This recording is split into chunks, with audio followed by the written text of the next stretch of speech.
নদীর চর দিয়ে হাঁটতে হলে হাঁটতে হবে কাদায়। সামনেই চলছে নৌকো সারানোর কাজ। বর্ষার মরশুম, কিন্তু এটা মাতলা নদীতে মাছ ধরার সময় নয়। কিভাবে নৌকা সারাই হয় আর মাঝিরা কখন যায় মাছ ধরতে, সেগুলো জানবো।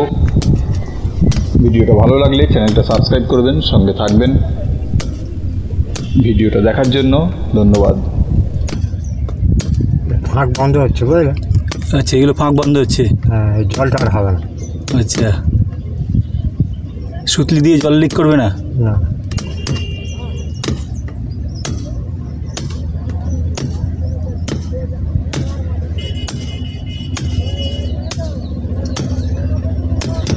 এই নৌকোটা কতদিনের পুরনো? অনেক অনেক দিন না?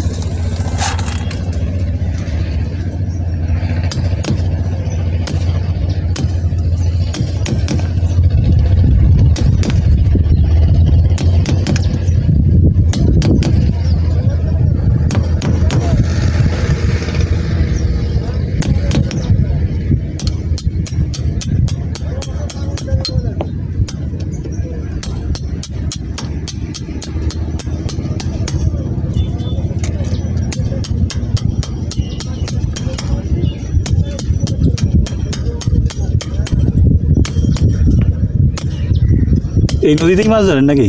হ্যাঁ। আচ্ছা, আপনার আশেপাশেই বাড়ি তাহলে? হ্যাঁ, মাতলা নদী জানো তো? হ্যাঁ, মাতলা নদী, ওইখানে যায়। আচ্ছা, ওইখানেই যায় সব। ওখানে বড় নদী তো। হ্যাঁ হ্যাঁ, ওই দিকে চলে যায়, ওই জন্য রিপেয়ারিং হচ্ছে। আচ্ছা, মাতলা নদী এখান থেকে কতটা? এখন তো শুরু। আচ্ছা, এখান থেকে শুরু, আর সাগরের মুখ বন্ধ। আচ্ছা, সাগরের মুখ পর্যন্ত, তাই তো?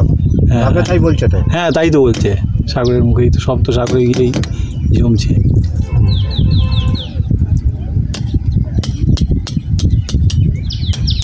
এটাই স্টেশনটা হচ্ছে ক্যানিং। হ্যাঁ, বাজারটা মাতলা পারে, এখন ক্যানিং হয়ে গেল। আচ্ছা আচ্ছা, হ্যাঁ, মাতলা স্টেশন ছিল একটা। হ্যাঁ, এখন হয়ে গেছে ক্যানিং। ক্যানিং, আচ্ছা। এখান থেকে সব সুন্দরবন। হ্যাঁ, আচ্ছা, সুন্দরবন এখান থেকে শুরু না? এরিয়া যে সুন্দরবন এরিয়া যেটা, সুন্দরবনের ডাক এটা। আচ্ছা, সুন্দরবনের আগেতে আচ্ছা, জঙ্গল আগে, জঙ্গলগুলো আরও আগে। এখানেও কিছু আছে, মানে ম্যানগ্রোভের জঙ্গল এখানেও টুকটাক অল্প দেখতে পাওয়া যায়। নাগাল তৈরি হয়। আচ্ছা আচ্ছা। মাছ ধরতে কোন সময়টা বেরোতে হয়? এই কালী পুজোর পরে যাবে। কালী পুজোর পর সব যাবে? আচ্ছা, এমনি রোজ এরকম এমনি বেরোনোর কোনো ব্যাপার নেই, শুধু কালী পুজোর পরে? মানে হ্যাঁ, কালী পুজোর পরে এখানে যেহেতু মাছ ধরার নৌকা সব চলে যাবে। আচ্ছা, এই সময়টা তাহলে ওই বর্ষার জন্য মাছ ধরতে যায় না নাকি? বর্ষার জন্য ওদিকে বড় নদী তো। আচ্ছা, তুফান ওটা। আচ্ছা, রড হওয়া আছে, এসব নৌকো টিকবে না, বুঝে দেবে। আচ্ছা, ওই জন্য ওই ইয়ে করতে হবে। কালী পুজোর পরে তখন একটু শীতের আঁশ পড়বে, ঠান্ডা হবে, চলে যাবে। আচ্ছা,